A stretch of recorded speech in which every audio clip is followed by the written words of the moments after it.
பொங்கல் அன்று நடத்தப்படும் என அறிவிக்கப்பட்டுள்ள பட்டய கணக்காளர் தேர்வுகளை வேறு தேதிக்கு மாற்ற வேண்டும் என மதுரை தொகுதி எம்பி சு வெங்கடேசன் வலியுறுத்தியுள்ளார். இது தொடர்பாக தனது எக்ஸ் பக்கத்தில் பதிவிட்டுள்ள அவர், தமிழ்நாட்டின் மக்கள் திருவிழாவான பொங்கல் அன்று வணிக சட்டங்கள் தேர்வும், உழவர் திருநாள் அன்று திறனாய்வு என்று கூறப்படும் குவான்டிடேட்டிவ் ஆப்டிடியூட் தேர்வும் நடத்தப்படும் என அறிவிக்கப்பட்டுள்ளதாக கூறியுள்ளார். இதற்கு கடும் எதிர்ப்பு தெரிவித்துள்ள எம்பி சு வெங்கடேசன், எத்தனை முறை சொன்னாலும் மத்திய அரசு திருந்தப் போவதில்லை என்றும் அதற்காக நாம் ஓயப் போவதில்லை என்றும் கூறியுள்ளார். மேலும் அறுவடை திருநாளான பொங்கல் தமிழ்நாட்டின் தனித்துவமிக்க பண்பாட்டு திருவிழா என்றும் அதை அவமதிக்கும் செயலை மத்திய அரசு கைவிட வேண்டும் என்றும் அவர் கேட்டுக் கொண்டுள்ளார்.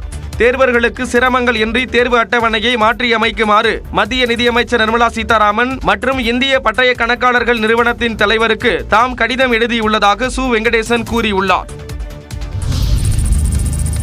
பட்டய கணக்கர் தேர்வு நடத்தப்படும் விவகாரத்தில் தமிழ் விரோதி பிரச்சாரம் செய்வதே சிலருக்கு பழக்கமாகிவிட்டது என்று மத்திய நிதியமைச்சர் நிர்மலா சீதாராமன் தனது எக்ஸ் பக்கத்தில் குற்றம் சாட்டியுள்ளார்.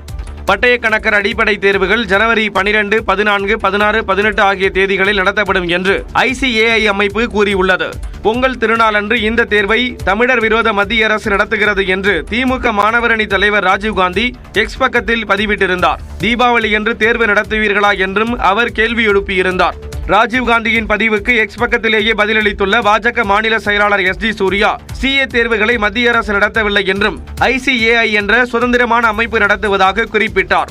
SD சூர்யாவின் பதிவை மேற்கோள் காட்டியுள்ள மத்திய நிதியமைச்சர் நிர்மலா சீதாராமன், சூர்யா சரியாகவும் விளக்கமாகவும் பதிலளித்துள்ளதாகவும், எப்போதும் எதிலும் தமிழ் விரோதி பிரச்சாரம் செய்வது சிலருக்கு பழக்கமாகிவிட்டது போலும் என்றும் எக்ஸ் தளத்தில் தமிழில் பதிவிட்டுள்ளார்.